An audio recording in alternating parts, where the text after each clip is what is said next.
ශ්‍රද්ධාවන්ත පින්වතුනි, උදේවරුේ අපි ඉගෙනගත්තු දේශනාව ඇතුළත් උනේ අංගුත්තර නිකායේ 7 වෙනි නිපාතයට. අපි මේ සවස් ඉගෙන ගන්න දේශනයත් අංගුත්තර නිකායේ 7 වෙනි නිපාතේ අයිති. බුදුරජාණන් වහන්සේ සවැත් නුවර වැඩ සිටිද්දී ධම්සභා මණ්ඩපයේදී දේශනා කොට වදාළ දෙසුමක්. මේ දේශනාවේ නම කෝධන සූත්‍රය. ක්‍රෝධ කිරීම ගැන,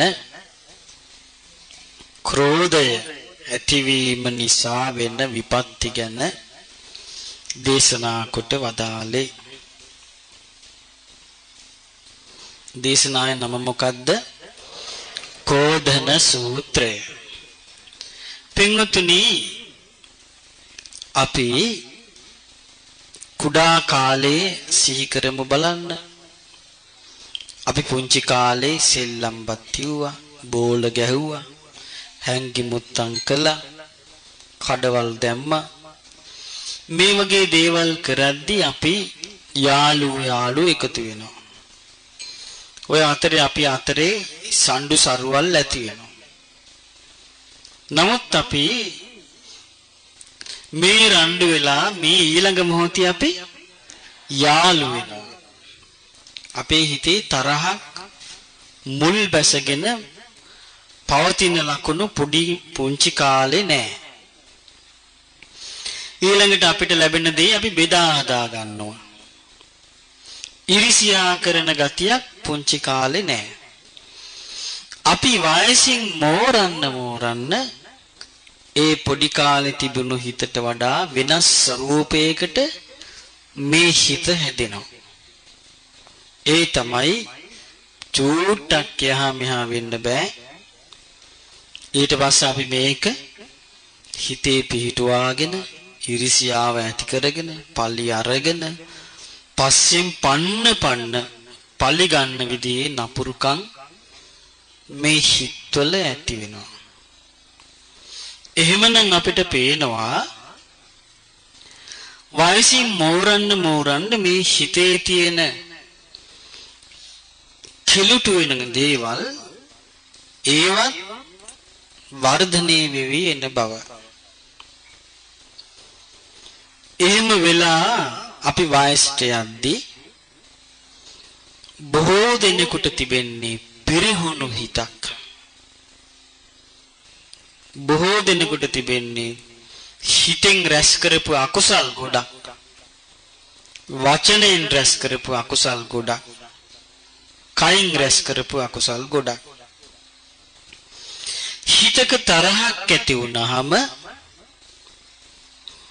ඒ තරහ හිතේ පිහිටන් නැත්තම් දී ඇඳපු ඉරක් වගේ සැනකින් ඒක අමතක වෙනවා නම් ඒ කෙනාට ඉක්මනට හිත දියුණු කරන්න පුළුවන්. හිතේ තරහක් ආවම ඒ කෙනාට ඒක පොළවේ ඇඳපු ඉරක් වගේ නම් ටික දවසක් තිබිලා අමතක වෙනවා නම් ඒ කෙනාට ටිකක් මහන්සි අරගෙන හිත දියුණු කරන්න පුළුවන්. තරහක් ඇති වුණාට පස්සේ ඒක ගලේ කෙටු ඉරක් වගේ. ඒක නැති කරගන්නේ නැතුව ඒක පවත්වනවා නම් ඒ කෙනාට බොහෝ මහන්සි වෙන්න වෙනවා හිත දියුණු කරගන්න. එහෙමනම් බලන්න අපි මේ ක්‍රෝධය නිසා කොයිතරම් අපාය උපදින්නේ නැද්ද? තිරිසන් අපාය උපදින්නේ නැද්ද? නයි පොළොංගු වෙලා ඉන්නේ නැද්ද? පෙරේත ලෝකෙ කොච්චර වද විඳින්නේ නැද්ද? ක්‍රෝධේ විපාක හැටියට තමයි මිනිස් ලෝකෙ ඉපදුනුත් විරූපී වෙනවා. ප්‍රේමනාප නැතුව යනවා. දුටුවන්ට පිළිකුල උපදිනවා. උපනුපන් ආත්මවල ජීවිතේ පිරිහෙනවා ක්‍රෝධය තිබුණොත්. මේ ක්‍රෝධය නිසා කෙනෙකුගේ ජීවිතයේ අත්විඳින දුක් පීඩා තමයි මේ කෝදන සූත්‍රයේ බුදුරජාණන් වහන්සේ පෙන්වා වදාළේ. මේ සූත්‍ර දේශනාව කියවලා අවසන් වෙනකොට ඔබට තේරෙවි බුදුරජාණන් වහන්සේ කාන්තයෙන්ම ක්‍රෝධය ප්‍රහාණය කරපු කෙනෙක් කියලා. හොඳට පැහැදිලිව පේනවා ක්‍රෝධය තියෙන කෙනෙකුට මේ විදියට දේශනා කරන්න බෑ. ක්‍රෝධය ප්‍රහාණය කරපු කෙනෙක්මයි මේවා පෙන්වා දෙන්නේ. පාරිශුද්ධ සිතක් තියෙන කෙනෙක් මිසක් වෙන කෙනෙකුට මේ දේශනා කරන්න බෑ. ඉතින් බුදුරජාණන් වහන්සේ පෙන්වා දෙනවා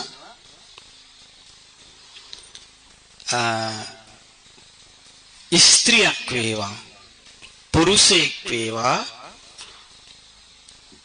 ක්‍රෝධ කරනවා නම් ක්‍රෝධ කරනවා කියන්නේ තරහක් ඇති වුනහම මේ තරහ හිතේ පිහිටුවාගෙන සිටීම.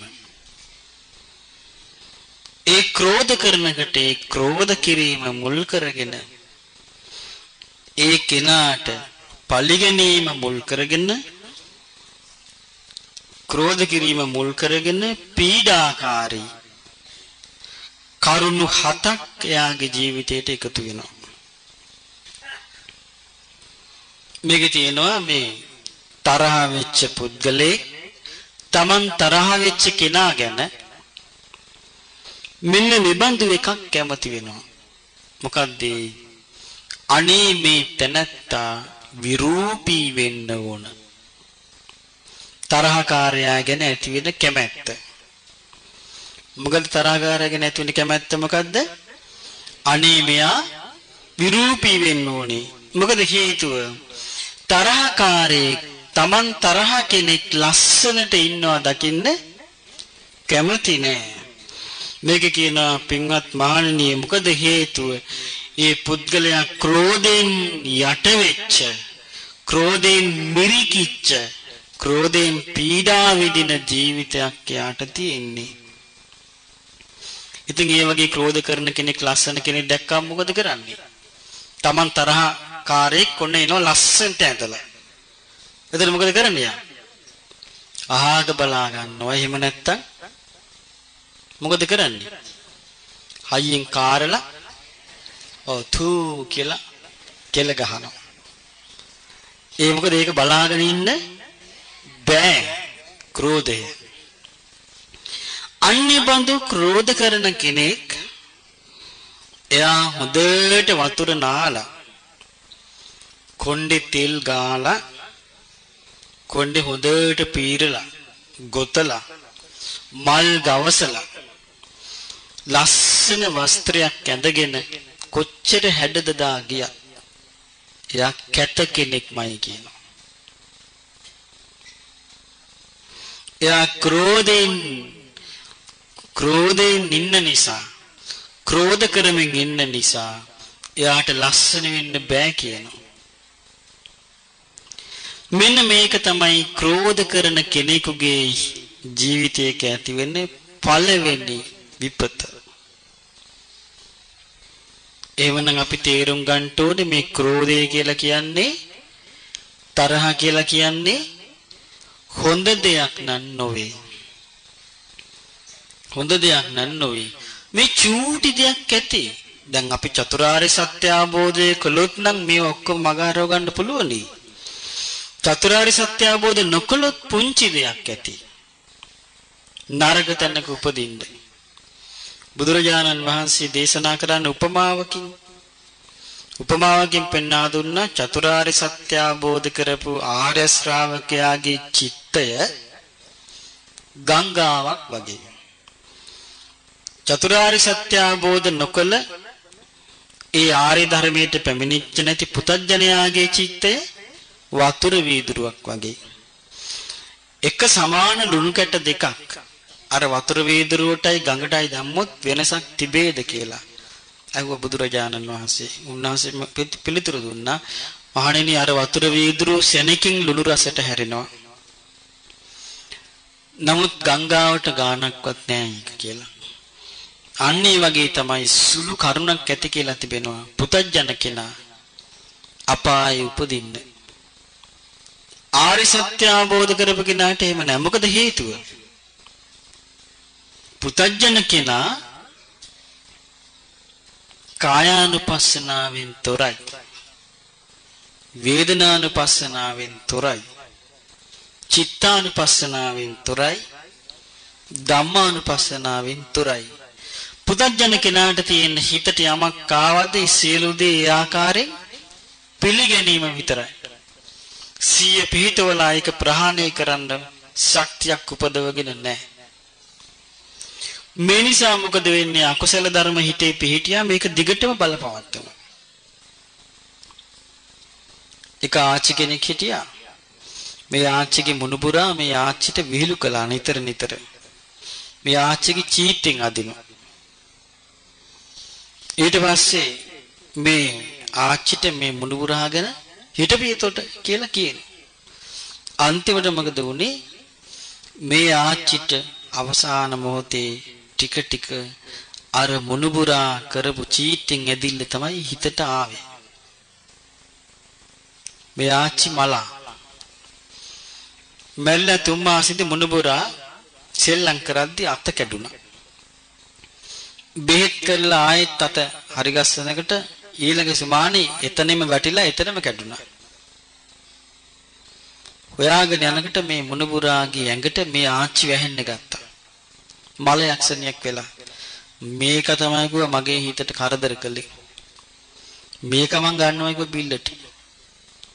දැන් දැක්කද අර මුණුබුරා ආච්චි නෙවෙයි දැන් ඉන්නේ. මල යක්ෂණියකුයි අහිංසක ළමයෙකුයි. එතකොට බලන්න මේ තරහ කියන එක කොච්චර දුර යනවද? අපි දක්ෂ වෙන්න ඕනේ. ගින්දර වගේ සලකලා දුරු කරන්න. ඊළඟට බුදුරජාණන් වහන්සේ වදාලා මේ තරහ වෙච්ච කෙනෙකුට Taman තරහ කරන කෙනා ගැන ඇති වෙනවා මෙන්න මේ වගේ ආසාවක්. මොකද්ද? මේකානම් දුකසේමයි බුදියන්න ඕන කියලා ඇති වෙනවා අදහස. ඒ කියන්නේ සැපසේ නිදා ගන්නවට කැමති නෑ. සැපසේ නිදා ගන්නවට කැමති නෑ. මොනවා හරි කළා යාගේ ඔළුවට තරහ විශ්සෙන දෙයක් කරන්න පුළුවන් නම් කරනවා. පීඩාවක් ඇති වෙන දෙයක් කරන්න පුළුවන් නම් කරනවා. කැමති නෑ. තරහ ඇති වුනහම තමන්ම දන්නේ නෑනේ මොකද්ද කරන්න කියලා. අනුරුද්ධ මහරහතන් වහන්සේගේ නංගි කෙනෙක් හිටියා. මුළු ශරීරේම කුෂ්ඨයක් හැදිලා සනීප වෙන්නේ නෑ. බේත් කරනවා සනීප වෙන්නේ නෑ. අනුරුද්ධ හාමුදුරුවෝ නිකමට බැලුවා මෙයා කරපු කර්මයක් වද්ද මේ කියලා. බැලුවාම පෙනුණා. මෙයා එක්තරා ආත්මයක බිසවක් වෙලා ඉඳිද්දි ඒ මාලිගාවේ තවත් ලස්සන බිසවක් හිටියා. මෙයා මොකද කළේ? ඒ බිසව කෙරෙහි ඊර්ෂ්‍යා කරලා හොරෙන්ම ගිහිල්ලා ඒ ඇඳේ කහබිලිය ගාලා එනවා. ඉතින් ඒ බිසව නිදා ගන්න ගිහිල්ලා මොකද වෙන්නේ? ඔව් කහ දඟලනවා පළු දාලා ඇඹරි ඉන්නකට අර හොඳ වැඩි කීකී සතුටින් ඉන්නවා. එතකොට බලන්න මේ දුකසී ජීවත් වීම තමයි දුකසී නිදා ගැනීම තමයි කැමති. බලන්න මේ තරහ මේ හිතේ පළපදියම් වුණාම අපි කැමති වෙන දේවල් කොයිතරම් නපුරු දේවල් අපේ හිතේ ඇති වෙනවද ආසාවල් හැටියට. බුදුරජාණන් වහන්සේ වදාලා මහණෙනි තරහකාරී Taman තරහ කරන පුද්ගලයා සැපසේ නිදිනවට කැමති නැහැ. මොකද හේතුව ඒ තරහකාරයා ඉන්නේ ක්‍රෝධයෙන් භරිත වෙලා ක්‍රෝධයට යට වෙච්ච සිතකින්. මේ නිසා ඒ තරහ කරන වෛර කරන පුද්ගලයා කොයිතරම් සුව පහසු හොඳ පුළුම් මෙට්ට තියෙන හොඳ පුළුම් කොට්ට තියෙන හොඳ සිනිඳු පළස් අතුරපු කොයිතරම් සුව පහසු යහනාවක සැතපේ හිටියත් එයාට හොඳ නිින්දක් නැහැ කියනවා. වෛර කිරීම හේතු කරගෙන වෛර කිරීම තරහ හේතු කරගෙන හොඳ නිින්දක් නැහැ කියනවා. හොඳට බලන්න හිතලා හිතක තරහක් ඇති වෙච්ච දවසක් හොඳට නිින්ද ගියාද කියලා බලන්න ඉදාට. නිින්ද ගියාද ඉදා? නෑ. ඉදාට ඒකම තරහම හිතට එනවා. තරහම හිතට එනවා. නිින්ද යන්නේ. එහෙට මෙහෙට ඇඹරි ඇඹරි ඉන්නව බැන බැන මුන් නිසා මට නිින්ද ගන්න නිදා ගන්නත් නෑ කිය ඉන්නවා. එහෙම වෙලා නැද්ද? බලන්න මේ තරහ කියන එක අපේ හිතට යහපත පිණිස අපේ හිතේ හටගන්න එකක් නොවේ. අපට සැනසීම පිණිස අපේ හිතේ හටගන්න එකක් නොවේ. අපට විපත පිණිස තමයි මේක හටගන්නේ. මේ තරහ කොයිතරම් නපුරු දෙයක්ද කියන්නේ මේක බැහැර කරන්න බුදුරජාණන් වහන්සේ උපමාවක් දේශනා කළා.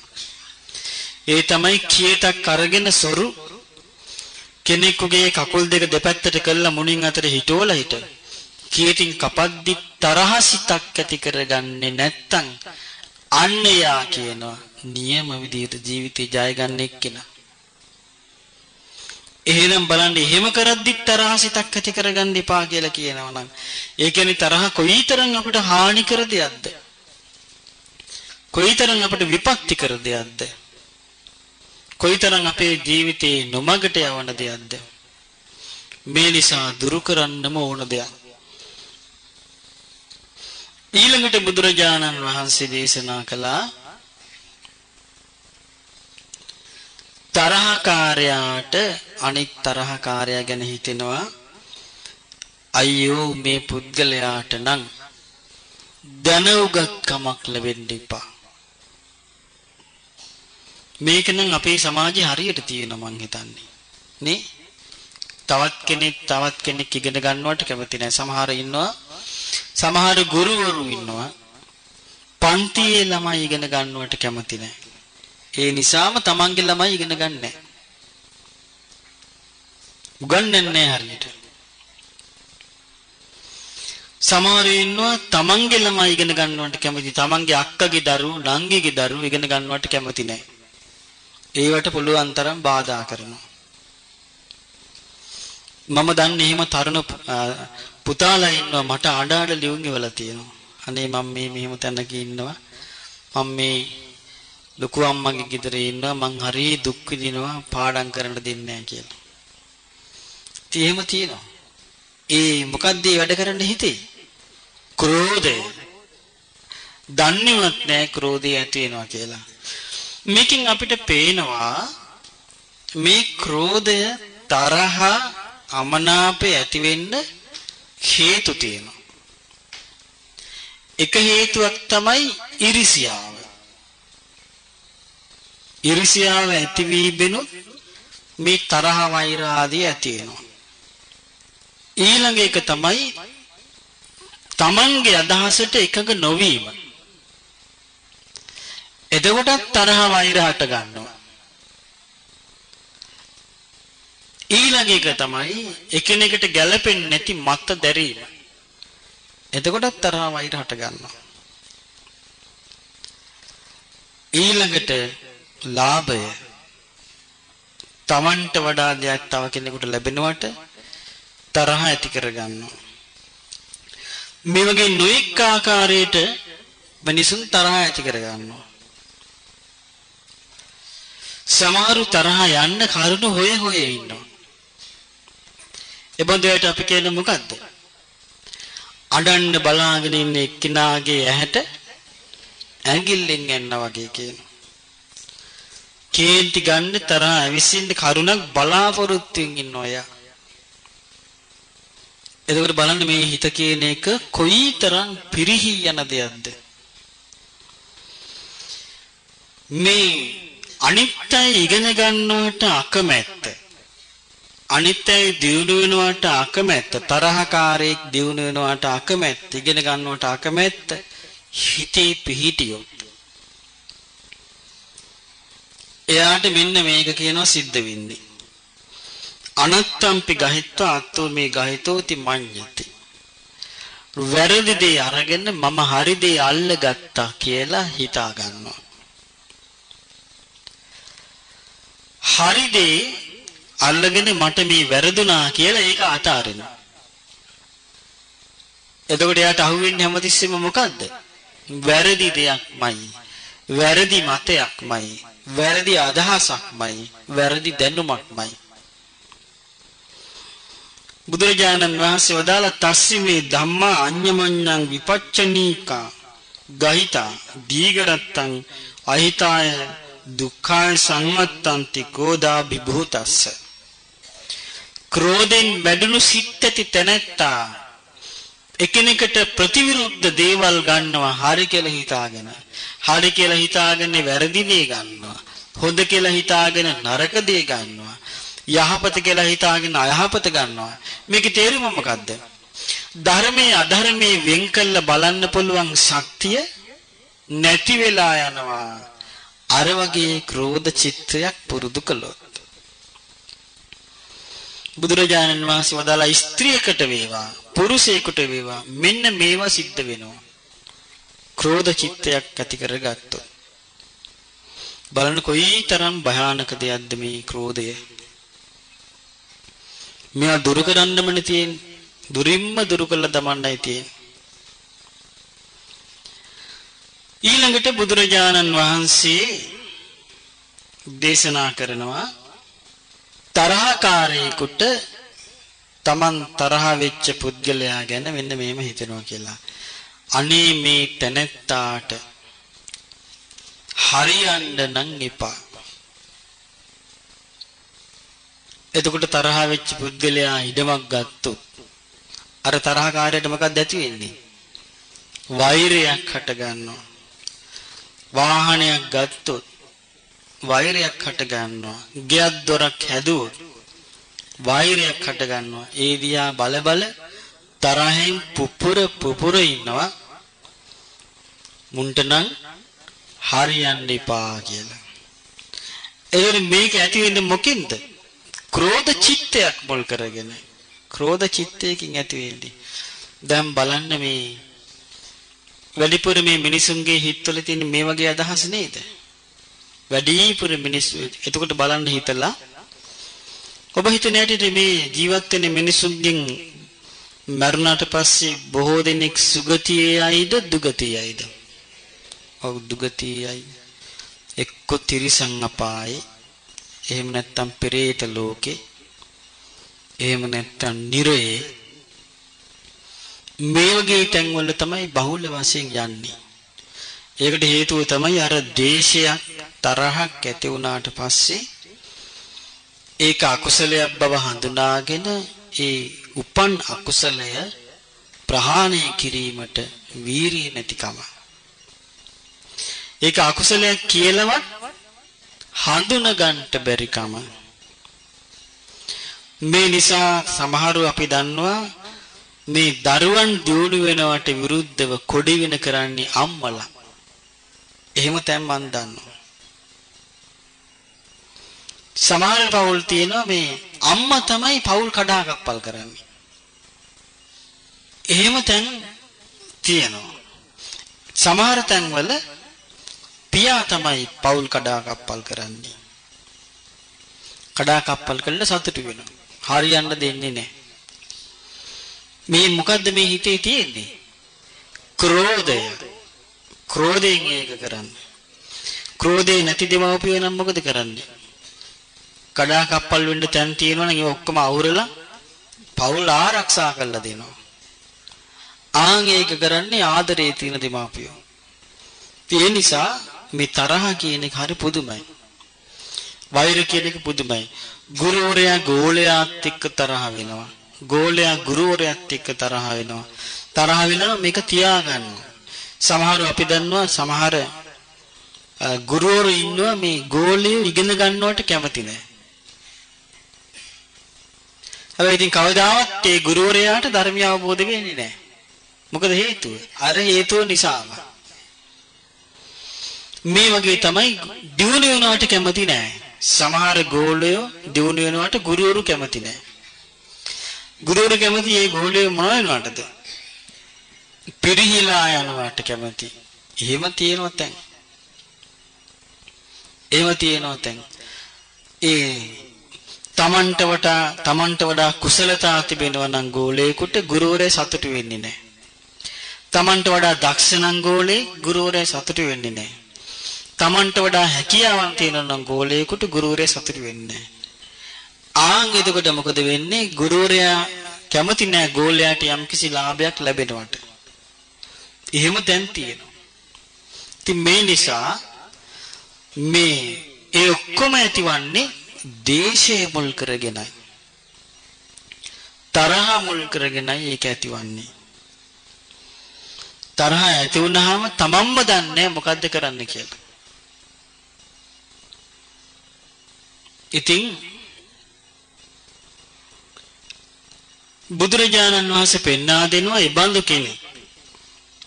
ඒ කිව්වේ අනුන්ගේ දියුණුවට අකුල් හෙලන, අනුන්ගේ දියුණුව අනුමෝදන් වෙන්නේ නැති, සතුටු වෙන්නේ නැති කෙනා.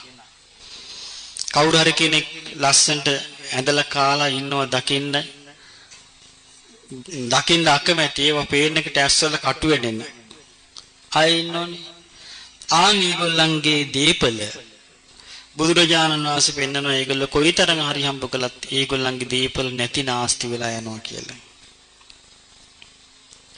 එතකොට බලන්න මේ මිනිස්සු පරිහෙන්නේ මේ කෙලෙස් නිසාමයි. ඒ නිසා හොඳට මතක තියාගන්න බුදුරජාණන් වහන්සේගේ දේශනා ඉතාම පැහැදිලි. මේ සත්‍යය පරිහෙන්නේ සිත පරිහීමෙන්. එන සත්‍යය දියුණු වෙන්නේ සිත දියුණු වීමෙන්.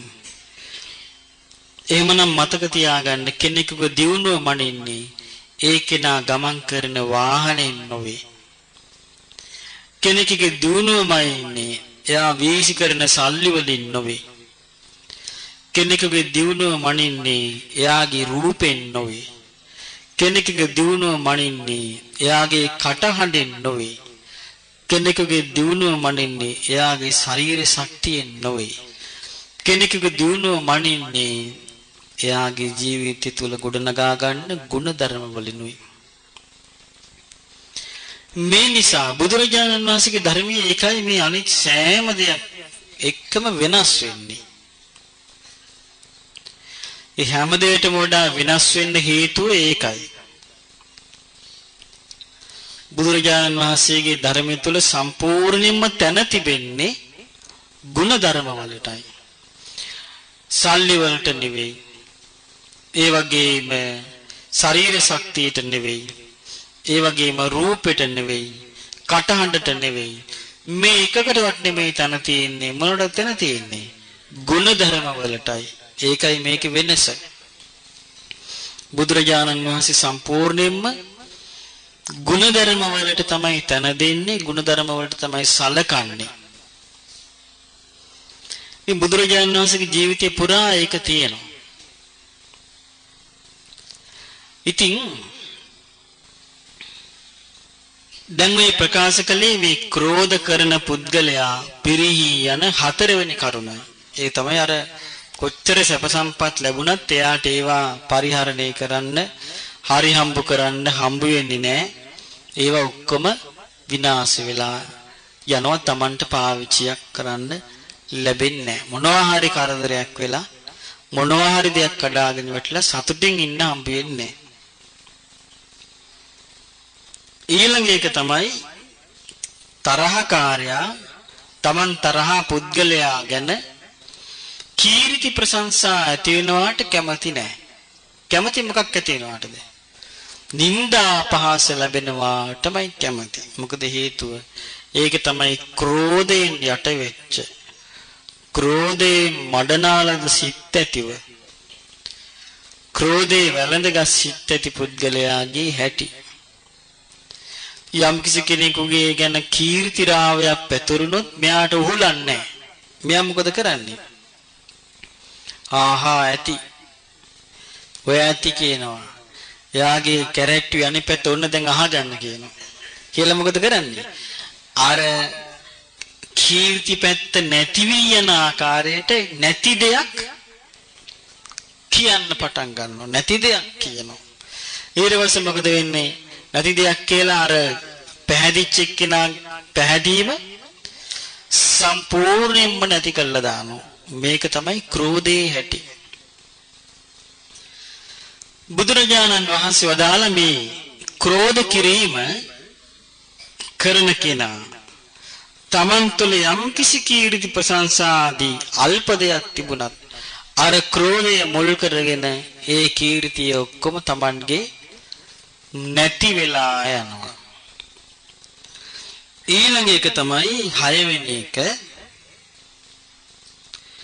ක්‍රෝධ කරන පුද්ගලයාට තමන් තරහ වෙච්ච කෙනා ගැන මෙහෙම හිතෙනවා. අනේ මේ තැනැත්තා තනි වෙන්න ඕනි, කාත් කවුරුවත් නැති වෙන්න ඕනි. තරහ පුද්ගලයා කෙරේ අපිට කී වෙනවා. ඒක නිකම්ම බලන්න වෙනදී ඔයගොල්ලන්ට කාත් කවුරුවත් නැති වෙනවා ඔයගොල්ලන්ට.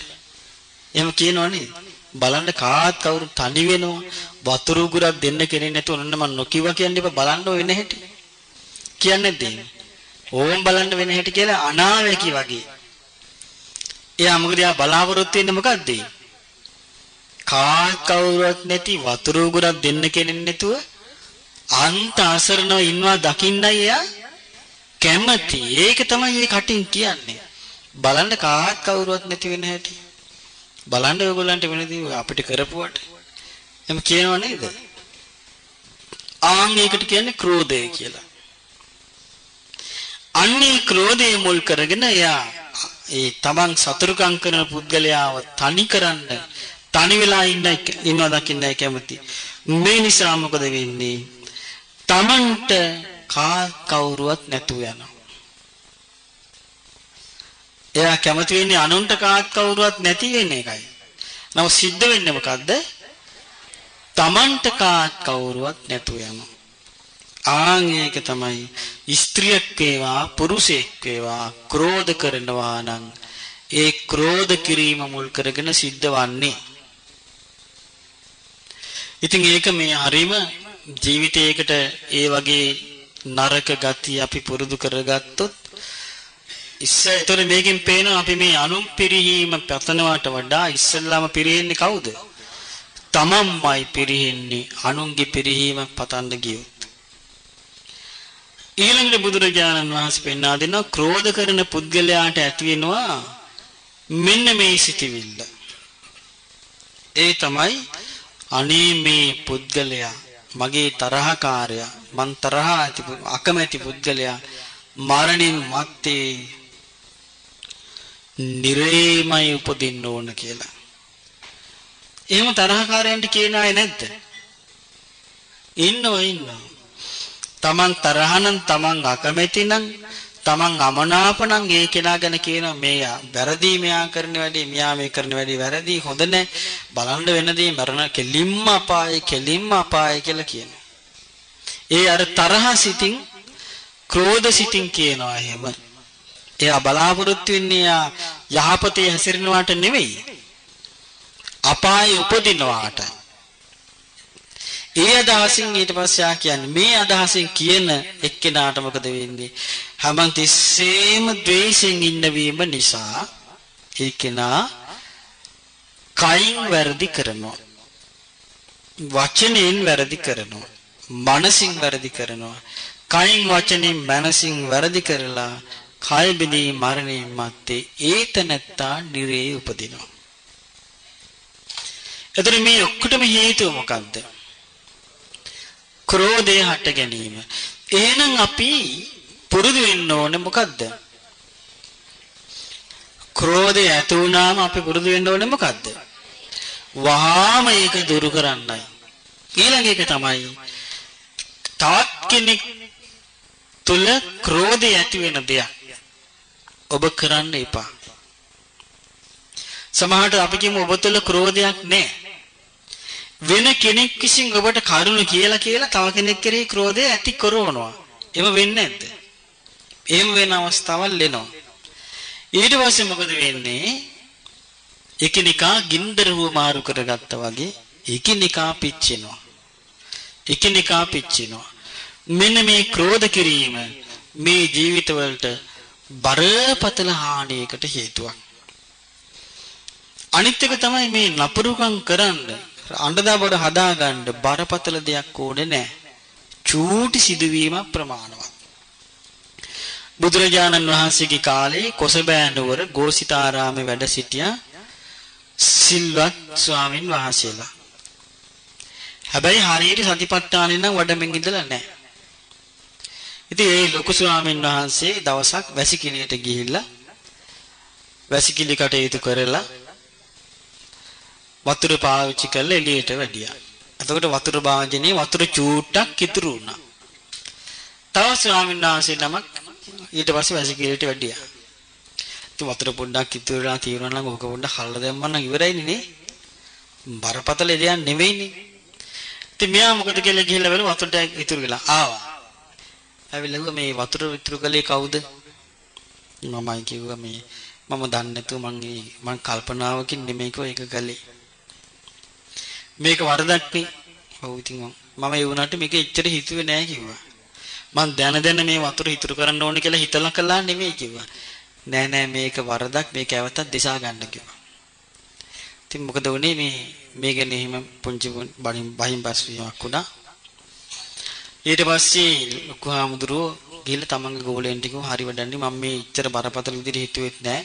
මං කල්පනා කළෙත් නෑ මේක මේ වතුර පොඩ්ඩක් මේ වාජනේ තිබිච්ච එක මොකක්ද ඕක කියලා. ගෝල පිරිසට මේකට කේන්ති ගියා. ගිහලා ගෝල පිරිස මොකද කළේ? අර හාමුදුරන්ට ගිහලා බැන්න තමුන්නාංශ මොකද මේව කටයුතු කළේ? මේ ඊහැටි වරදක් නෙමෙයි. ඕකට මේ අවද් දිසා ගන්න කියන්න ඕනද කියලා බොහොම සැරබර වුණාට පස්සේ ඒ හාමුදුරන්ගේ ගෝලියෝ ටික චෝදනා කළා නෑ උඹලගේ ගුරු හාමුදුරු තමයි මේක කළේ. මේ වැඩේ තමුන්නාංශලාගේ ගුරු හාමුදුරුවන්ගේ වැරද්ද. ඇයි සිහියේ නැත්තේ? මොකද වතුර චුට්ටක් ඉතුරු කරලා ගියේ. ඔච්චර සිහියේ නැද්ද කියලා ඔන්න දෙපැත්තට මේක ලොකුවට ඇවිලිලා ගියා. එතකොට මොකද්ද මේ ප්‍රශ්නේ? වැසිකිලි වාල්දියේ වතුර බිඳුවක් තිබීම. එතකොට බලන්න මේ සතිපට්ඨානින් තොරව නේද එතකොට ඒ වෙනකොට ඒ ස්වාමීන් වහන්සේලා ඉඳලා තියෙන්නේ. ස්වාමීන් වහන්සේලාට මොකද උනේ? මේ ස්වාමීන් වහන්සේලා එකම ආරාම දෙකට බෙදුණා මේ මතේ බුල් කරගෙන. අන්තිමට වුණෝන් බැන ගන්න තරමට දුරදිග ගියා. බලන්න සිහියෙන් නොසිටීම නිසා මේ හිත ඇතුලේ කෙලෙස් වර්ධනය වෙලා පුපුරලා යනකම් තමන්වත් දන්නේ නැහැ. අන්තිමට බුදුරජාණන් වහන්සේ මේ භික්ෂුන් වහන්සේලා කැඳවලා දීඝීති කෝසල ජාතකය දේශනා කළා. මේ පින්වත් මහණෙනි ළඟ බලන්න එපා දුර බලන්න කියලා. ඇහුවේ නැහැ. එක කටකාර ස්වාමීන් වහන්සේ නමක් ඇවිල්ලා බුදුරජාණන් වහන්සේට කියා හිටියා භාග්‍යවතුන් වහන්සේ මේ කෝලාහලෙන් තමයි අපේ නංගන් ටික මේ රටේ මිනිස්සු දැනගත්තේ. ඒ නිසා මේ කෝලාහලේ තවදුරටත් මේගොල්ලෝ කරගෙන යාවි. භාග්‍යවතුන් වහන්සේ විවේකයෙන් වැඩ ඉන්න කිව්වා. බුදුරජාණන් වහන්සේ පාත්‍රෙත් අරගෙන එළියට බැස්සා. එළියට බැහැලා හරි ලස්සන ගාථා ටිකක් දේශනා කළා. ඒ වෙලේ මේ අසත්පුරුෂයා උපදිනකටම කටේ කෙටේරියක් ඇතු උපදිනවා කියලා. ඊට පස්සේ කෙලීම බුදුරජාණන් වහන්සේ වැඩියා පාරිලෙය්‍යක වනයේට. පාරිලෙය්‍යක වනයේ පාරිලෙය්‍යක හස්ති රාජයා උපස්ථාන කළා. වඳුරෙක් උපස්ථාන කළා. බුදුරජාණන් වහන්සේ හරි සුවසේ වාසය කළා. ඇතත් තනි වෙලා හිටියේ පිරිසෙන් ඉන්න බැරුව. ඇතා කල්පනා කළා මේ පිරිසත් එක්ක ඉන්න එක හරි කරදරයි. හැමතිස්සෙම වැවක සනසිල්ලේ නාලා ගොඩ එන්න විදියක් නෑ. ඇතින් වැවිලා හැප්පිලා ආයි වැවට දානවා.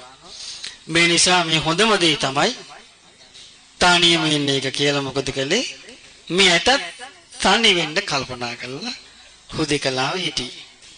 ඊට පස්සේ දවසක් ඇතා තනිය තමන්ගේ හුදෙකලා ජීවිතය ගැන සතුටින් ඉන්න වෙලාවේ බුදුරජාණන් වහන්සේ කල්පනා කළා මේ ඇත්තත් මං වගේ හුදෙකලාව ගැන සතුටු වෙනවනේ. දැන් එතකොට මේගොල්ලෝ මේ ස්වාමීන් වහන්සේලා කෝලාහල මේ රණ්ඩු ඉස්සරහට ගෙනෙනකොට දායක පිරිස් අතර හිටිය හොඳට සතිපට්ඨානෙ වඩන අය. ගිහි පින්වතුන් ගිහි ශ්‍රාවක පිරිස් අතර හිටියා. ඒ ශ්‍රාවක පිරිස් කල්පනා කළා මේ වැඩේ හරියන්නේ නැහැ. මේ ස්වාමීන් වහන්සේලා මේ රණ්ඩු සරුවල් නවත්තන පාටක් නැහැ. අපි මේ ඇත්තන්ට යම් කිසි අභ්‍යාසයක් උගන්වන්න ඕනේ. මොකද්ද? කිව්වා මේ අපේ මේ ස්වාමීන් වහන්සේ ගමම එකතු වුණා එක පැත්තක් වුණා. හාමුදුරුවන්ගේ පැත්ත ගත්තේ නැහැ. ස්වාමීන් වහන්සේලා කොච්චර හිතවත් වුණත් ඒ පැත්ත ගත්තේ නැහැ. ධර්මයේ පැත්ත ගත්තේ. අරගෙන මේ ගමේ පිරිස කිව්වා ඔබ වහන්සේලාට අදින් පස්සේ අපේ ගමේ පිණ්ඩපාති නැත. ඔබ වහන්සේලා කෙලීම බුදුරජාණන් වහන්සේ වැඩ ඉන්න තැනකට හොයාගෙන ගිහිල්ලා ඔබ වහන්සේලා සමගි වෙලා බුදුරජාණන් වහන්සේගේ සමාව අරගෙන ආපහු වඩින්න. ඊට පස්සේ පිණ්ඩපාතේට දාණය ඇත. දවසක් ඉන්න ඇති. බෑ කරන්න. නිකම්ම කකුල් දෙක ගියා, නිකම් ඇවිදගෙන ගියා. ආන්න බලන්න. ලාභ සත්කාර පිරිහෙන එකට නිකම්ම ඇස්සරුණා. නිකම්ම ඇස්සරිලා කෙලින්ම ගිහිල්ලා බුදුරජාණන් වහන්සේගෙන් සමාව අරගෙන ආවා. දැන් බලන්න මේ සුළු දෙයක් බරපතල ප්‍රශ්නයක් බවට පත් උනේ ක්‍රෝධ චිත්තයට ඉඩ දීමෙන් නේද? එහෙනම් බලන්න මේ ක්‍රෝධයේ බුදුරජාණන් වහන්සේගෙන් කුසල රජුරු අහනවා ස්වාමීනි භාග්‍යවතුන් වහන්සේ මිනිස්සුකගේ ජීවිතේ අහිත පිනිස දුක් පිනිස විපත පිනිස පවතින කරුණු කීයක් හට ගන්නවද කියලා. බුදුරජාණන් වහන්සේ වදාලා මහරජා මිනිස්සුකගේ ජීවිතේ විපත පිනිස අහිත පිනිස පීඩා පිනිස පවතිනවා කරුණු තුනක්. ඒ තමයි තමා තුල හට ගන්නා ලෝභය, තමා තුල හට ගන්නා ද්වේෂය, තමා තුල හට ගන්නා මෝහය. එන යම් කිසි කෙනෙකුගේ ජීවිතේ ලෝභ ද්වේෂ මෝහන් තොර වෙනවා නම් ඒ කෙනා සපත කරා යනවා. එහෙමනම් බලන්න මේ ජීවිතේ සම්පූර්ණම මේ නිවන් මගින් අපි බැහැර කරලා දමන්නේ මේ හිතේ ඇතිවෙන ක්‍රෝධයමයි. බුදුරජාණන් වහන්සේ මේ ක්‍රෝධයට උපමාවක් දේශනා කළා තිබෙනවා. මොකද්ද? විස මුල් ඇති මිහිරි අග ඇති දෙයක් කියලා. විස මුල් තියනවා කියන්නේ තරහින් තමයි මේක පෝෂණය වෙන්නේ. ඊට පස්සේ පරිගැනීමෙන් තමයි සතුට වෙන්නේ. තරහෙන් පෝෂණය වෙනවා. ඒක කෙලවර වෙන්නේ පරිගැනීමෙන්. කුමක් හෝ කරලා පරිගන්නවා. මේ නිසා බලන්න මේ ක්‍රෝධය කියන එක කොයිතරම් බරපතල විදියට මේ ජීවිතවලට බලපානවද කියලා. කොයිතරම් ඔබට මතකද ධම්මපදයේ ගාථාවක් තියෙනවා අර කාලයක්ෂිනී කියලා යක්ෂණිය ළමයි පිළිගන්න යක්ෂණියක් ඉඳලා බුදුරජාණන් වහන්සේ ගාථාවකින් පෙන්වන මොකද්ද? නහි වේරේන වේරාණි සම්මන්තිද කුදාචන අවේරේනච සම්මන්ති ඒස ධම්මෝ සනන්තනෝ. වෛරයෙන් නම් කවදාවත් මේ වෛර සංසිඳෙන්නේ නැහැ. අවෛරයෙන්මයි වෛරය සංසිඳෙන්නේ. මේක ලෝකයේ තිබෙන සනාතන ධර්මයක් කියලා.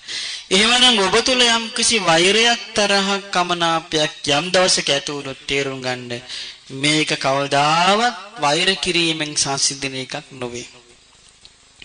වෛර නොකිරීමෙන්මයි මේක සංසිඳෙන්නේ කියලා. යම් කිසි කෙනෙක් මේ වෛර නැති කරගන්න මොකද්ද කළ යුත්තේ?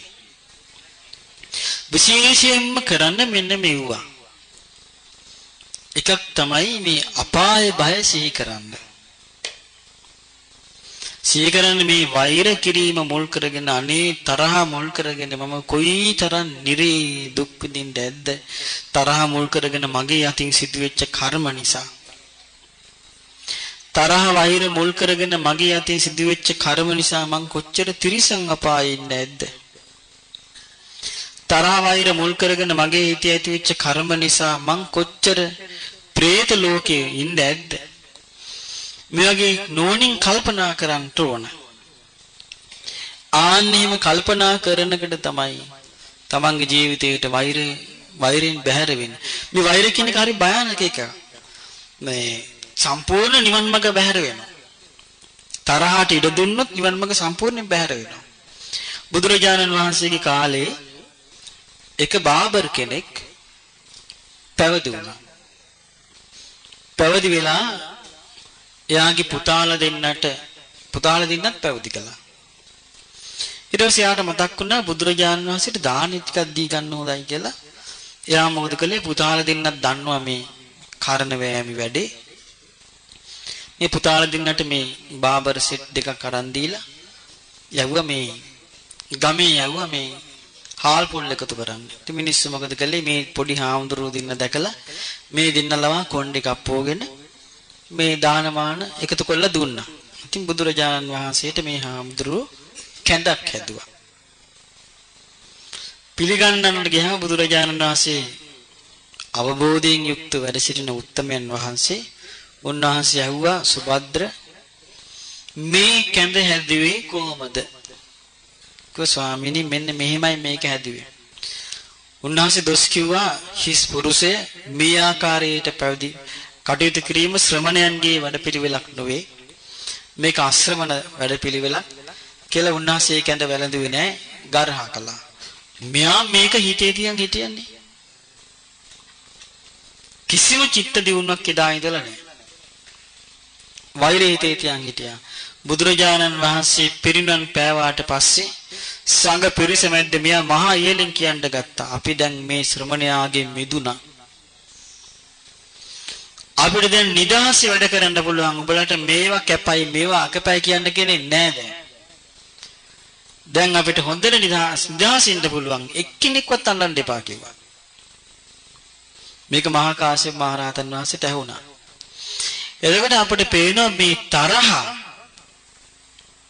වෛර, ක්‍රෝධය හිතවල හටගත්තාම කොයිතරම් මේ හිතවල පෑව මේක ඉස්සරහට අරගෙන යනවද කියලා. මේක සිද්ධ වෙන්නේ ආදීනව හිතන්නේ නැති නිසා. ඊළඟ එක තමයි මේ තරහ ඇති කර නොගෙන ඉන්න තව ක්‍රමයක් තියෙනවා. ඒ තමයි නිහතමානී වීම. මාන්නින්තරව වාසය කරනවා නම් එයාට මේ වෛර බැඳ ගන්න සිටිවිලි ඇති වෙන්නේ නැහැ. තරහ ඇති වෙන්න සිටිවිලි ඇති වෙන්නේ නැහැ. එයා ඉක්මනට මේක අමතක කරලා දාලා එයා සාන්ත සිතක් ඇති කර ගන්නවා. මගේ කෙනෙකුට මෙහෙම කියන්න වටිනවද? ඔහොම කල්පනා කරන්න ගත්තොත් මොකද වෙන්නේ? නූපන් වෛරය උපදිනවා, උපන් වෛරය වැඩෙනවා. මේ නිසා නිහතමානී කම ඊටාම උපකාර වෙනවා මේ තරහ දුරු කර ගන්න. ඊළඟ එක තමයි මරණ සතිය. මරණ සතිය දිනු කරන්න ඕනේ මම මේ අපි වගේ නෙමෙයි. අපිට වඩා බල සම්පන්නයි, අපිට වඩා ලස්සනයි, අපිට වඩා සල්ලි තියෙන අය, අපිට වඩා කීර්තිමත් අය, අපිට වඩා බලවත් අය, අපිට වඩා ගුණවත් අය, අපිට වඩා නැනවත් අය සියලු දෙනා මරණයේ අභියස මරණයට ගොදුරක් වෙලා අවසන් වුණා. එහෙම එකේ මමත් කොයි වෙලාව හරි මැරිලා ගියොත් මම මේ තරහ චිත්තයක් පවත්තමින්ද මම මේ යන්නේ. මොකද මේ උපතක් කරා යන ජීවිතේ මේ හිතේ ක්‍රියාකාරීත්වය සම්පූර්ණයෙන් බලපානවා. ඒ බඳු එකේ මම මේ තරහ තියාගෙන හිටියොත් එහෙම මම කොහේ යයිද කියලා මමවත් දන්නේ නැහැ. ඒ නිසා මේ තරහ දුරු කරන්න ඕනේ. මම මේ සතුටින් මැරෙන්න, මම මේ තරහ ඇතුව නම් මැරෙන්නේ නැහැ කියලා අන්න මරණය සිහි කළා. තරහ දුරු කරන්න ඕනේ. ඊළඟට තරහ දුරු කරන්න ඕනේ අනිත්‍ය සිහි කරලා. අනේ මේ සියලු දේවල්ම අනිත්‍යයි නේද? නැසී වෙනසී යන දේවල් නේද? විනාශ වී යන දේවල් නේද? මේ ලෝකෙ මෙබඳු අනිත්‍ය දේවල් මුල් කරගෙන මම වෛර කරන්න පුරුදු වෙන්න හොඳ නැහැ.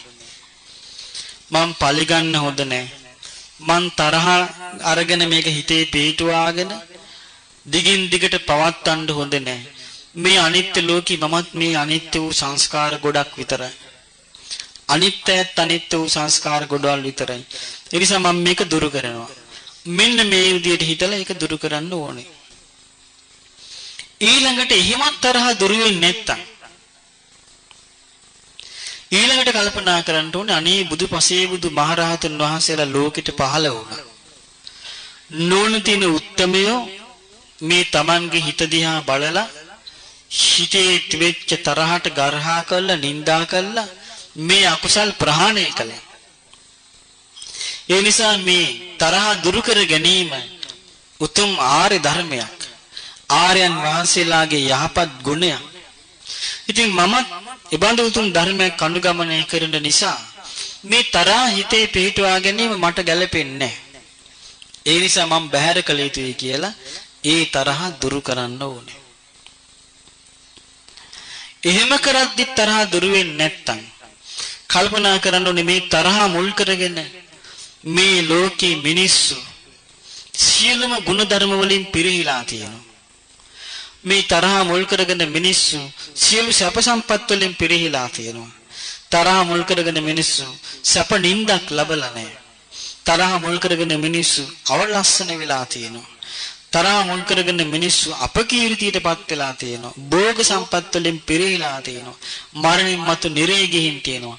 ඒ නිසා මම නම් මේ තරහ පුරුදු කරන්නේ නැහැ කියලා තරහ බැහැර කරන්න ඕනේ.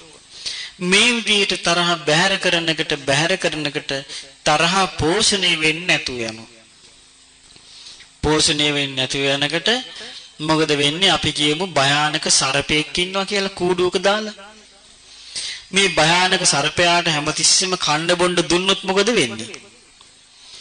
මේ සර්පයා එන්නේ බලවත් වෙලා විස ගෝර සර්පයා කාටවත්ම පාලනය කරන්න බැරි විදියට දරුණු වෙනවා. නමුත් මේ සර්පයාට කෑම නොදී හිටියොත් ටිකෙන් ටික දුර වෙලා මේ සර්පයා මැරිලා යනවා. ආන්නේ වගේ අපි දේශේ පෝෂණය කරන්නේ නැතුව හිටියොත් ටික මේ ද්වේෂය Tamanගේ සිතෙන් මැකිලාම යනවා. එතකොට ඒක කරන්න පුළුවන් වෙන්නේ මේ ජීවිතය ගැන මනාකොට අවබෝධයක් ඇති කර ගැනීමෙන්. දැන් බලන්න එහෙමනම් කල්පනා කරලා මේ ධර්මයේ හැසිරෙනවා කියලා කියන්නේ මේ විශාල ජීවිතය සම්බන්ධයෙන් තියෙන ලොකුම අභියෝගය ධර්මයේ හැසිරීම. ඇයි ඒක කරන්න පුළුවන් නුවණ තියෙන කෙනෙකුට, නුවණින් කල්පනා කරන කෙනෙකුට, නුවණින් විමසන කෙනෙකුට මේ ධර්මය අහනකොට ඔබට තේරෙන්නේ නැද්ද මේක නම් ඥානවන්තයෙක්මයි කරන්න කියලා? ඥානවන්තයෙක්මයි මේක කරන්නේ. මේක නුවණ මදි කෙනෙකුට කරන්න බෑ. ඒ නිසා අපි පුළුවන් තරම් නුවණ දියුණු කළා, ඥානය දියුණු කරලා අපේ ජීවිතය තුළ ඇති කරගන්න ඕනේ. ඊළඟ එක තමයි ඔබ මේ ජීවිතේ දියුණුව ලබා ගන්න කැමති නම් මේ සම්ඩු සරුවල් ඇති වෙන දේවල්, අමනාප ඇති වෙන දේවල් සිද්ධ වුණාම ඒක සැනින්ම ඒව අවසන් කරන්න දක්ෂ වෙන්න ඕනේ. මොකද ඒවා හිතේ පිහිටුවාගෙන දිගින් දිගට ගෙනියන්න හොඳ නැහැ. ඒවා සිත්වල පිහිටුවාගෙන දිගින් දිගට ගෙනිච්චොත් අපි මේ නිස්කාරණේ තරහකාරියව හදාගන්නවා. ඉතින් මගෙන් අහලා තියෙනවා සමහරු මේ සංසාරේ තරහකාරයෝ වරින් වර පල්ලි ගන්න අය මුණ ගැහෙනවද කියලා. මං කියලා තියෙනවා මුණ ගැහෙනවා කියලා. ඉතින් මම ඒකෙන් මිදෙන්නේ කොහොමද? මං කිව්වා මිදෙන්නේ මෙහෙමයි. අපි කිව්වේ එක පාරක් තියෙනවා. මේ පාරේ තමයි අපි ඔක්කොම යන්නේ එක් වාහන ගොඩකින්. එතකොට එක අපි වාහනයක යද්දී තව තරහකාරයෙක් ඇවිල්ලා අපිව හප්පනවා. දැන් අපි කොච්චර ඉස්සර කරගෙන ගියත් සමහරට ඒ වාහනකාරය ආපහු ඇවිල්ලා හප්පන්න පුළුවන්. මොකද හේතුව? අපි ඒ පාරේ යනකන් තමයි ඒක තියෙන්නේ. අපි ඒ තරහකාරය යන්නේ නැති වෙන පාරකින් යනවා. ගියාම මොකද වෙන්නේ? හම්බ වෙන්නේ නැහැ. ඒ පාර තමයි මෛත්‍රිය. ඒ පාර තමයි ආර්ය අෂ්ටාංගික මාර්ගය. ඒ පාරේ ගමන් කරන එකට අර තරහකාරිය මුණ ගැහින්නේ නැහැ. මොකද වෙන්නේ? හප්පන්න කෙනෙක් නැති යනවා. ඒ කෙනා ටික සංසාරයෙන් අත් මිදෙනවා. එහෙම නැත්තම් අපිට සමහර විට මේ ජීවිතේ තරහකාරිය මුණ ගැහෙනවා. පල්ලි ගන්න දියුරලා තියෙන කල්පයකට කලින්. එහෙම මුණ ගැහෙනවා. තරහකාරියෝ මුණ ගැහෙනවා දැකපු ගමන් යාළු වෙනවා. යාළු වෙලා ගෙදරට ගිහිල්ලා දිවුරන අඬනවා නොකා නොබේ ඉන්නවා අනේ මෙයා මට බන්දලා දෙන්න කියලා. ඔව් නැත්තම් දීගලාල කනවා කියන. ගඟට පයින්නවා කියන ලෝකාන්තයට පයින්නවා කියන නැත්තම් අන්තිමට ගෙවල් වලට බේරෙන්න බෑ මොකද කරන්නේ? ඔව් උඹලාගේ කැමැත්තෙන් ඔන්න අපි ආතන් බඳලා තියෙනවා සුමානිය. ඊට පස්සේ මොකුත් නෑ රාසයයි රාසණී වගේ. එහෙම පවුල් නැද්ද? ඉන්නවා. මේ අවුරුදු 5-10 යාළු වෙලා ඉඳලා රණ්ඩු වෙවි ඉඳලා මේගොල්ලෝ හිතන්නේ බැන්දම හරියයි කී තමයි ඉන්නේ. ඉඳලා බඳිනවා. ඊට පස්සේ මැරෙන කම්ම දුක ඊට පස්සේ මරණාසන්න වුණාම දැන් මට හම් වෙලා තියෙනවා සීයයි ආච්චි අවුරුදු ගණන් කතා නොකර ඉන්න. එතකොට බලන්න ඉතින් මට ආච්චි සීය හම්බෙච්චිලා මං ඇහුවා කොහොමද බැන්දේ? යාළු වෙලා හිටිය කතා කර කර හිටිය ඉනා විට කොහොම කරුණාමයිත් දැන්වත් ඇති කරගන්න කියලා. බලපෑය ගොඩපෑය තියා තරහ වෙලා මේ පලි ගන්න එකිනෙක. මේ ඔක්කොටම හේතුව මොකද්ද? ධර්මය නැතිකමයි. වෙන කිසිම දෙයක් නෙමෙයි. මේකෙන් අපිට පේනවා තරහ චිත්තයක් ඇති කරගෙන මේක හිතේ පිහිටනවා සතර සතිපට්ඨානේ වැඩි වෙන්නේ නැත්තම්. ආර්ය ශ්‍රාංගික මාර්ගයට පිවිසෙන්න තිබෙන්නේ මොකෙන්ද? සතර සතිපට්ඨානෙන් පිවිසෙන්න තිබෙන්නේ. මේ සතර සතිපට්ඨානේ වැඩි වෙ නැත්තම් කරන්න බෑ ඒක. සතර සතිපට්ඨානේ වැඩිවත් කරන්න පුළුවන්. දැන් බලන්න දැන් මේ වගේ දෙයක්ද අර සාමාවතී ප්‍රධාන පිරිස අර මාගන්දියා බිසව ඔව් ගිනි තියලා ඒ රජපාංකඩ වල මේ කණු ඔක්කොම උතලා මුළු ගේම දොරවල් වහලා ගිනි තිබ්බනේ. එදල අමුයෙන් තමයි අර කට්ටිය ගින්නට අහුවෙලා පිච්චිලා මැරෙන්නේ. සාමාවතී මොකද කිව්වේ පිරිසට? තරහ සිතක් ඇති කරගන්න එපා කිව්වා. මේ ගින්නට මේ ඇඟවල් පිච්චුනාවේ හිත පිච්චෙන්න දෙන්න එපා කිව්වා. තරහ සිතක් ඇති කරගන්න එපා. සියලු දිනාම මාර්ගඵල ලැබුවා. එහෙනම් බලන්න මේ හිතම නේද හදාගන්න තියෙන්නේ. හිතමයි හදාගන්න තියෙන්නේ. ඒක කරන්න ඕනේ. මම දැක්ක අද භාවනා කරද්දි සමහර තරුණ දූල පුතාලා මේ ගිනි අවුවේ චුට්ටක්වත් එහාට මෙහාට හෙල්ලෙන්නේ නැතුව භාවනා කරගෙන ඉන්නවා. ඉතින් මං කල්පනා කළා මේ අය කොච්චර හොඳට හිත හදාගන්න දක්ෂයිද කියලා. කිසි කම්පනයක් නැතුව මේ ගිනි අවුවේ හොඳට හිත හදාගෙන කෙලින් ඉන්නවා. කම්පා වෙන්නේ නැතුව. අන්නේ කුසලතාවය තමයි දිනු කරගන්න ඕනේ. මං ඒකෙන් කියන්නේ සීල දෙනාම අවුෙන්න ඕනේ කියලා. මම කිව්වේ මේකෙන් මේ එබඳු පරිසරයක පවා හිත වට ගන්න නැතුව සිටින්න කොච්චර චිත්ත ශක්තියක් තියෙන්න ඕනද? මම හොඳට බැලුවා ඒ දූල පුතාලා හොඳ ලස්සනට ඉන්නවා. මේ හිතේ කනගාටුවක් මොකුත් නැතුව හොඳට ඉන්නවා හිත හදාගෙන. අන්න එකෙන් අපිට පේනවා මේ හිත හදාගන්න පුළුවන්. හිතමයි රැක ගන්න තියෙන්නේ. හිතමයි දිනු කරගන්න තියෙන්නේ. ඉතින් මේ හිත දිනු කරගන්න වැඩපිළිවෙල අපි බොහෝම පරිස්සමෙන් ඉවසීමෙන් කරන්න ඕනේ. මොකද පින්වතුනි හේතුව මේ යුගයේ මාර්ගඵල ලබන ජීවිතයක් දිනු කරගන්නවා කියන්නේ විස්මයජනක පරිවර්තනයක්. ඒක පුදුම සහගත පරිවර්තනයක් මේ ජීවිතයක සිද්ධ වෙන. මොකද ලෝකේ යන්නේ එකම රැල්ලකට. ඒ යටිගම් බලා යන ලෝකේ උඩුගම් බලා යනවා නම් කෙනෙක්. එයා විශ්වයජනක පරිවර්තනයක් තමන්ගේ ජීවිතය තුළ කරගන්නේ. ඉතින් අන්න ඒක කරගන්න අපිට පුළුවන්කම තියෙන්න ඕනේ. ඒක නැත්තම් හරියන්නේ නැහැ. දැන් අපේ ඕනම අපේ ජීවිතය තුළ එහෙම තියෙන්න ඕනේ. ඊළඟ එක තමයි දැන් ඔබට අපි කියමු තරහකාරයෙක් මතක් වෙනවා කියලා. ඔබ මොකද ඒ වෙලාවට කරන්න ඕනේ? තරහකාරයෙක් සිතට එනකටම සුවපත් කියලා සිතෙන් බැනේ කරන්න පටන් ගන්න ඕනේ. කාලයක් යනකොට තරහක් නැතුව එයාව සිහි කරන්න පුළුවන් වෙනවා. එහෙම නැත්තම් බෑ කරන්න තරහ එනවමයි.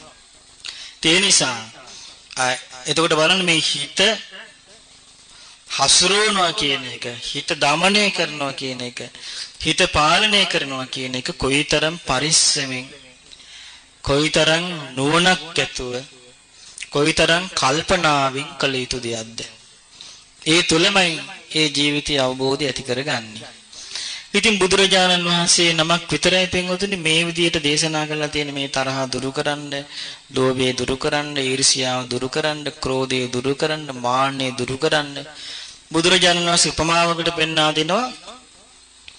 උණු වතුර භාජනයක් වතුර ගොජ ගොජ ගාලා නටද්දි උණු වතුර භාජනයක් Tamange අතට දුන්නොත් ඒ භාජනේ මොකද කරන්න කියලා අහනවා. මොකද කරන්නේ? ඉක්මනටම ආතාරිනවා. අන්නේ විදියට දුරු කරන්න කියන තරහ. එතකොට මේක කවුරු හරි කෙනෙක් නෝන තියෙන කෙනෙක් මේ කොටස අල්ලගත්තොත් ඒක නම් කරගෙන යනවා. මේක හැමතිස්සෙම හිතන්න මෙන්න මෙහෙම. මේ යන්නේ සංසාර ගමනක් කියලා. මේ ජීවිතේ විතර සීමා කරගෙන හිතන්න එපා. එතකොට මේ තරහ නැති කරගන්න බෑ. මේ ජීවිතේ සීමා කරගෙන හිතන්න එපා. මේ යන්නේ සංසාර ගමනක්. කාත් කවුරුත් නැහැ මොනවා හරි වුණොත්. කාත් කවුරුත් නැහැ. Tamanට තමාවත් නැහැ. බැරි වෙලාවත් අපි කියමු අපි මේ රණ්ඩු අල්ලල්ලා හිටියා කියලා ඔන්න මලා. මැරිලා ගිහින් අපි උපන්න කියමු. අපි උපන්න ගෙදරම මොකෙක් හරි සතෙක් කියලා පත්තෑයෙක් කියලා උපන්න කියමු. කවුරුවත් දන්නවද? ඉවරයි. කවුරුවත් දැන් ඊට පස්සේ එතනින් චුත් වෙලා තව කොහේ හරි ආයි එතනින් චුත් වෙලා තව කොහේ හරි ආයි එතනින් චුත් වෙලා තව කරේ ඔහම ගිහලා ආයෙමත් මොන ගෑයි. එතකොට ආයෙමත් මේව තමයි එන්නේ. මේ නිසා මේ දීර්ඝ සංසාරේ බුදුරජාණන් වහන්සේලා පහළ වෙලා පෙන්වා දීලා තිබෙන්නේ මොකද්ද? අපි සත්තු වෙලා බෙලි කැපුම් පාර කහපු වාරවලදී ගලා ගියේ ලේ මේ සාගර ජලයට වැඩි කියලා. ඌර කුකුළු එළුව වෙලා මරද්දි ගලාගෙන ගියේ ලේ සාගර ජලයට වැඩි කියලා. මොකද හේතුව? මෙවැනි චිත්තයක් පැවැත්වීමමයි. වෙන හේතුවක් නැහැ. ඉතින් මේක වෙනස් වෙන්න නම් ආර්ය අෂ්ටාංගික මාර්ගයමයි අපි අනුගමනය කරන්න තිබෙන්නේ. ආර්ය අෂ්ටාංගික මාර්ගය අනුගමනය කිරීමෙන් විතරමයි අපිට මේ ප්‍රශ්න වලින් අත මිදෙන්න තියෙන්නේ. ඉතින් සාමාන්‍යයෙන් ඔය වගේ තරහ දුරු කරගන්න අතරේ අපි ඉස්සෙල්ලම ආන්සි වෙන්න ඕනේ මොකක් කරන්නද? සක්කාය දිට්ඨිය දුරු කිරීමටයි. ඒ සක්කාය දිට්ඨිය දුරු කරගෙන සෝවාන් වුණොත් අපිට අනිවාර්යයෙන්ම තරහ දුරු කරගන්න අවස්ථාවක් ලැබෙනවාමයි. ඉතින් ඒ නිසා අපි නිරන්තරයෙන්ම කල්පනා කරන්න ඕනේ අපි ඉක්මනින්ම මේ සක්කාය දිට්ඨිය දුරු කරගෙන චතුරාර්ය සත්‍ය ධර්මයේ හිත පිහිටුවාගෙන මේ ජීවිතය අවබෝධයක් ඇති කරගන්නයි. එතකොට බය වෙන්න දෙයක් නැහැ. බැරුණට පස්සේ ආයෙමත් අවස්ථාවක් ලැබෙනවා. දැන් අපි කියමු කෙනෙක් සෝවාන් වීම පිණිස පුහුණු වෙනවා කියලා. දැන් මෙයාට සෝවාන් වෙන්න ඉස්සර වෙලා මට එච්චර හිත හදාගන්න හම්බෙන්නේ නැහැ මරිනවා කියමු. මෙයා කොහෙද උපදින්නේ? සුගති. ඒ කියන්නේ ආයිමත් එයාට අවස්ථාවක් ලැබෙනවා හිත දියුණු කරන්න. හිත දියුණු කරන ධර්මයක් ආයෙත් හම්බ වෙනවා. ඒ බඳු එකක් තමයි මේ ජීවත් වෙලා ඉඳිද්දි කල්පනා කරලා නැත්තම්. සමහරට මරණින් මත්තේ සුගතිය උපදී. සුගතිය කියලා කිව්වා මිනිස් ලෝකෙ උපදී අවස්ථාවක් ලැබෙන්නේ. අන්න ඒකනේ අනතුර. ඉතින් මේ අනතුරු වලින් මිදෙන්න තියෙන එකම දේ තමයි දැඩි මතයක සිටින්න ඕනේ. මම මේ ගෞතම බුද්ධ ශාසනයේ මේ ජීවිතයේදී චතුරාර්ය සත්‍ය ධර්මයේ අවබෝධ කරගන්නවා කියලා. සාදු සාදු සාදු